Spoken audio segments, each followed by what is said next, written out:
Hey there, guys. All right, welcome back to another week of World War II, number 68. We're one away from the funny number. December 14th, 1940. The Empire strikes back. Britain's Operation Compass. I'm not going to waste any more time. Let's dive in. Yeah, hey, Luigi. What? They need help. Both places? Okay, well, you can ask him. All right.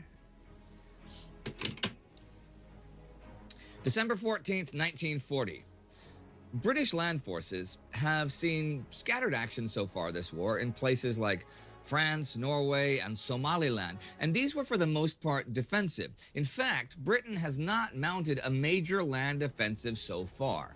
Until this week. This week, Britain attacks. Yes.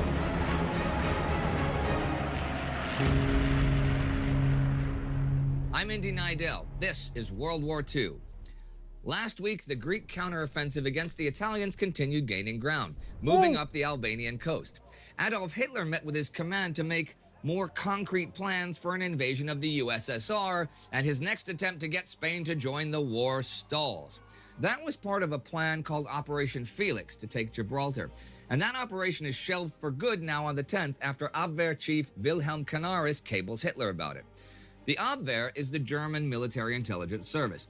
Today, though, I'm going to talk about another intelligence service for a minute, British Signals Intelligence.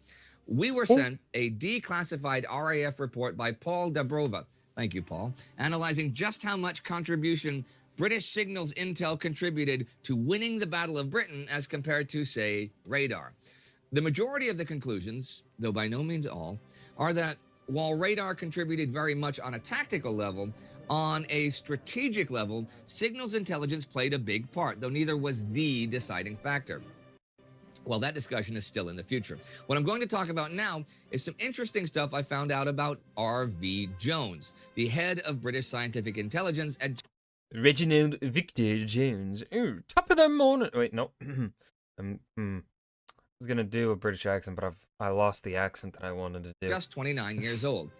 He has been concerned with Germany's scientific capability as it has grown and evolved, and how Britain could counter new German weapons as they emerged. It was he who figured out how to read the German navigational beam systems that direct Luftwaffe bombers. There have been two main German radio beam navigational systems used during the Battle of Britain, Knickbein and X-Gerät. Knickbein was discovered in March 1940 from notes found in a downed bomber. This system was a main beam, which the plane followed to the target via a Lorentz receiver, and an intercepting beam to designate bomb release point. At about the same time, a German POW told about X-Gerät, which is more sophisticated. This system has 4 intersecting beams that guide the plane, determine its speed of approach, and automatically release the bombs.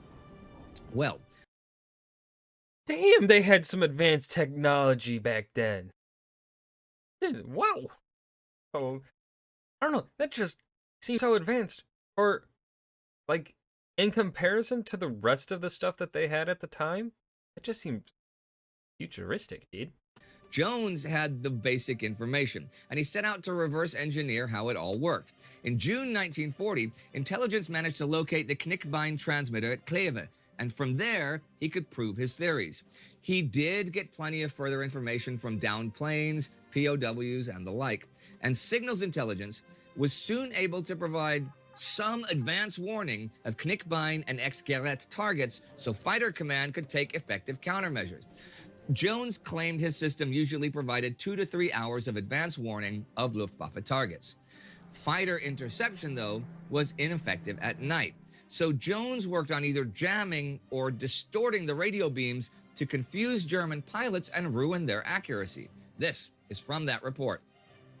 Substantial progress was not made in the development of integrated fighter intercept and electronic countermeasure techniques until late October, so not until around the end of daytime bombing missions. However, sufficient progress had been made during the course of the battle to create a general mistrust among the Luftwaffe air crews as to the reliability of these systems. And that is important. The Germans did not fully trust their navigational systems. That was what R.V. Jones brought to the table. I just thought that was, quite interesting and deserved mention. Also interesting that, as if we needed more corroboration, he notes the Coventry attack was not mentioned in Enigma messages. And to any argument as to whether or not Coventry might have been forewarned, I knew nothing of it. One other thing British intelligence has done, several weeks ago as we saw, is crack the Italian army's ciphers in Africa. Now, Italian forces have occupied a strip of Egypt since mid-September, the desert coastline from Solom to Sidi Barani. By now in Cairo, British cryptographers have broken all the Italian codes used for formations all the way down to brigade level for both tactics and intelligence. They know exactly where the Italian forces are, where they are stronger and where they are weaker. And the British offensive in Africa, Operation Compass, begins December 9th. General Richard O'Connor, the field commander, leads the 7th Armored and 4th Indian Divisions, supported by the 7th Royal Tank Regiment in the attack. Archibald Wavell is in overall command. The British have fairly limited objectives at first. That's a Kingdom Come Deliverance 1 reference for those who know. Because they have fairly limited reserves. Rodolfo Graziani is in overall Italian command with 7 divisions of the 10th Army deployed in forward positions. O'Connor's 2 divisions advance from Mersa Matruh over 100 kilometers away, beginning the 6th, and they achieve total surprise. The British units move forward with 225 tanks and 150 big guns, backed by the Royal Navy off the coast, and the RAF hitting the Italian airfields. Boom. The British attack is essentially a left hook around the coastal positions. The Italians, with tankettes and M1139 medium tanks, do not really have an answer to the Matilda tank, and 2 Italian camps fall to the Matildas this day, those tanks being impervious to an assortment of Italian artillery.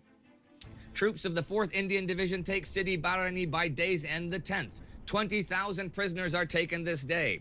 Part of the 7th Armored, attacking northwest, cuts off the coast road between Sidi Barani and Bukbuk, the Italian retreat road, while the main force engages the Catanzaro Division near Bukbuk. 4 Italian divisions... I love that name. Bukbuk. Surrendered the 11th. Bukbuk falls, and the Catanzaro Division is destroyed. The Cyrene Division manages to escape, though, by falling back to the Halfaya Pass to join other Italian forces there.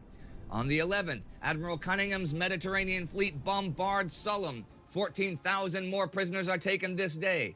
In 3 days, 38,000 Italians are captured for the loss of 624 British and Indians killed or wounded. Britain. 73 Italian tanks have also been captured, and the Italians have been pushed almost entirely out of Egypt, except Sidi Omar and the approaches to Solom. On the 13th, a small British force enters Libya and cuts the road leading west to Bardia, an important Italian position. By this time, though, the 4th Armored Division and 7th Armored Brigade, trying to pursue the retreating Italians, are not only having supply problems, but also logistic problems, since the British have taken 20 times the number of prisoners they prepared for. Still, the week comes to an end, even as the advance continues. The 4th Indian Division, though, minus 1 brigade, is called to East Africa and will be replaced by the 6th Australian Division. But though the Italians are on the run in North Africa, their retreat from Greece and the Greek army is really slowing down this week. Sure, the Greeks in the TSDM, the Western Macedonia sector, capture Ostrovica Mountain the 12th, but that's basically it for the actual advances and captures this week. However, from the 10th, Germany will transfer the 10th Flieger Corps to southern Italy and Sicily to assist in the whole Mediterranean region. And on the 13th, Adolf Hitler issues Führer Directive number 20, the plans for Operation Marita. This will increase forces in southern Romania over the next few months and then strike at Greece through Bulgaria. 24 divisions are planned for the operation, which also has provisions to possibly take the Greek islands as well. But Hitler also issues Directive number 19 on the 10th, the day the Gibraltar Plan is shelved, which calls for Operation Attila, the eventual occupation of Vichy France to control French airfields near the Mediterranean and the naval base at Toulon. Martin Gilbert has this to say of those 2 directives. The war, which 6 months earlier seemed confined to Northern Europe, It's only been 6 months since it was that small. Fuck. now spread Oh yeah, we're only in we're a year and 4 months into the war. Ah. Entirely as a result of Italy's unsuccessful initiatives to the Mediterranean. I should point out that the text of Directive Number 19 specifically says to not tell the Italians, and that of Number 20 says any notification of the Italians and how far Marito will be supported by them is reserved for future decisions. Hitler is not the only one giving directives and orders this week, though. On December 9th, Chiang Kai-shek, leader of the Chinese Nationalist We haven't Army, heard from him in a while. gives some interesting orders of his own. By December 31st, he wants the Communist New Fourth Army to be entirely north of the Yangtze River. And by January 31st, the New Fourth Army and the Communist Eighth Route Army to be north of the Yellow River. Communist forces have been south of the Yellow River and to a certain extent south of the Yangtze for like half a year now. And there have been skirmishes, as we've seen, between them and Chiang's nationalists, even though they're both at war with the invading Japanese. Well, Chiang is pretty clear in a message to General Gu Zhutong that if they do not move by the deadline, then you must take care of this matter. No more tolerance. Speaking of skirmishes, I mentioned in October that they had begun along the Thai border with French Indochina between Thai and Vichy forces. Thai Prime Minister Plaek Pibulsonggram thought he could regain territory in Laos and Cambodia lost to France decades ago. Well, those skirmishes have continued, and it looks like things might get even more serious. This week on the 9th, French Admiral Jean Decoux forms the small naval squadron called Groupe Occasionnel near Saigon in French Indochina, just in case any offensive actions the Thai Navy might take. This force is made up of a light cruiser and 4 avisos. An aviso is a French medium warship used in colonial service. These ships are supported by several small coastal survey craft and seaplanes for reconnaissance. I do have one more political note this week. On the 13th in Vichy, France, its leader, Philippe Pétain, asks his cabinet to sign a collective letter of resignation. Pierre Laval, who has several roles in the Pétain government, including foreign minister and vice president, thinks this is a scheme to get rid of the Minister of Labor, René Belin. He is thus quite surprised to find his resignation accepted and himself arrested that evening. He is soon freed from prison when the German ambassador intervenes. He is out of the government. He has been more and more at odds with Pétain lately, especially after making decisions like turning over the Belgian gold reserves to the Germans without consulting his colleagues. He openly sympathizes with Nazi Germany and, as we saw, was a main architect of ending French democracy. And that note will end the week, a week of small Greek gains, but enormous British ones and orders from Germany and China. Though if really the British gains are enormous, I mean, it's decent, but not that massive. Britain has scored a big victory this week, and one the British public could sure use. It's been 6 months since we saw advances like this, the Germans in Western Europe. What does this mean? It means that all Italian positions in Africa are suddenly in danger.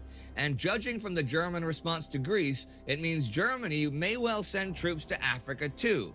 And what those two happenings would mean is that there will be a lot more fighting. And what that means is that thousands and thousands more people, this time in Southeastern Europe and Africa, will die violent and bloody deaths. Now, this is not the first time that Field Marshal Graziani has had military problems in Libya. No way. If you want to see how he and Italy fought... And that was week 68 of World War II, December 14th, 1940. The Empire strikes back. Britain's Operation Compass. So it was again one of those weeks where really nothing to talk about in greater detail than what Indy simply says.